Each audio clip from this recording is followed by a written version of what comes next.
आयुषी लखनऊ की रहने वाली एक सीधी सादी लेकिन बहुत होनहार लड़की थी।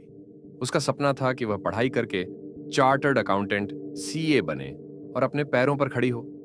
वो बचपन से ही किताबों की शौकीन थी और उसकी माँ हमेशा कहती थी, आयुषी, तू एक दिन बहुत बड़ा नाम करेगी।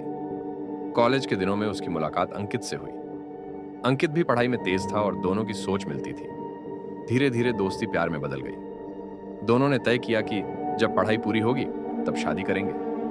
आयुषी खुश थी क्योंकि उसे लगता था कि उसके माँ बाप उसके फैसले को मान लेंगे। लेकिन जिंदगी इतनी आसान नहीं होती। घर की आर्थिक स्थिति ठीक नहीं थी।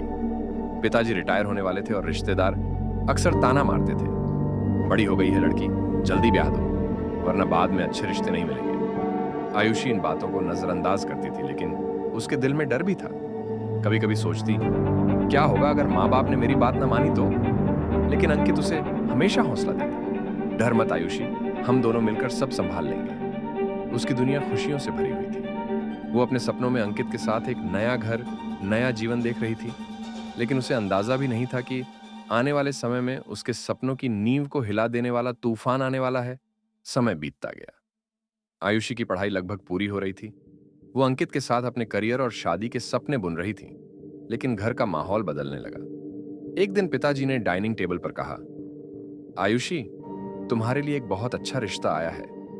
लड़का दिल्ली में जॉब करता है, परिवार भी अच्छा है। यह सुनकर आयुषी का चेहरा उतर गया।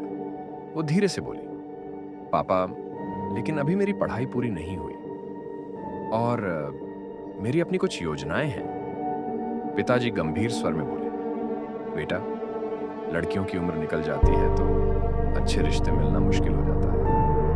हमने अपनी जिंदगी देख ली, अब तुम्हारा भला सोच रहे हैं। आयुषी कुछ कह ही पाती कि बगल में बैठी चाची बोली, हाँ भाई साहब, सही कह रहे हो। आजकल कौन लड़की की नौकरी देखता है? शादी के बाद जो पति चाहेगा वही करेगी। इन शब्दों ने आयुषी को अंदर तक तोड़ दिया। उसे एहसास हुआ कि समाज के लिए उसकी खुद की पहचान, सपने और भावनाएं सब बेकार हैं। उस रात उसने अंकित को सब बताया।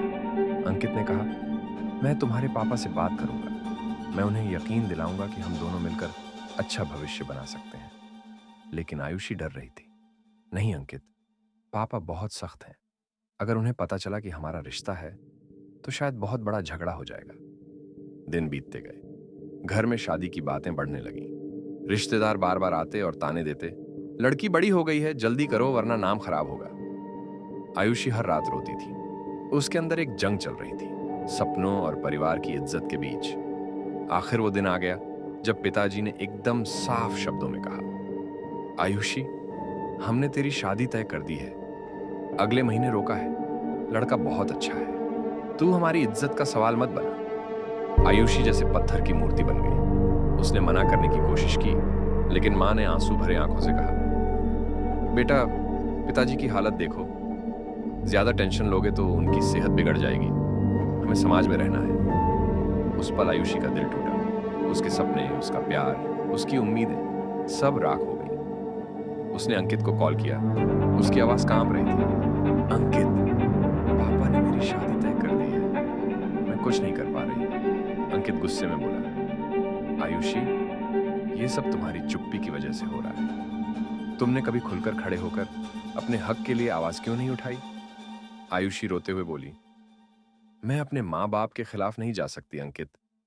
चाहे मैं टूट जाऊं, लेकिन उनकी इज्जत पर दाग नहीं आने दूंगी। फोन कट गया। उसके बाद आयुषी और अंकित की बातें लगभग बंद हो गईं।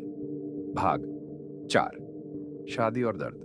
15 मिनट। शादी का दिन आ गया। आयुषी दुल्हन बनी थी, लेकिन उसके चेहरे पर खुशी नहीं थी। लोग कहते, देखो कितनी सुंदर लग रही है, लेकिन कोई नहीं जानता था कि उस मुस्कान के पीछे कितना गहरा दर्द छिपा है। शादी के बाद ससुराल का माहौल सामान्य था। पति बुरा नहीं था, लेकिन आयुषी उसे कभी अपना दिल नहीं दे पाई। उसका मन हमेशा अंकित और अपने अधूरे सपनों में अटका रहा। रातों को वह चुपचाप तकिए में मुंह छुपाकर रोती थी।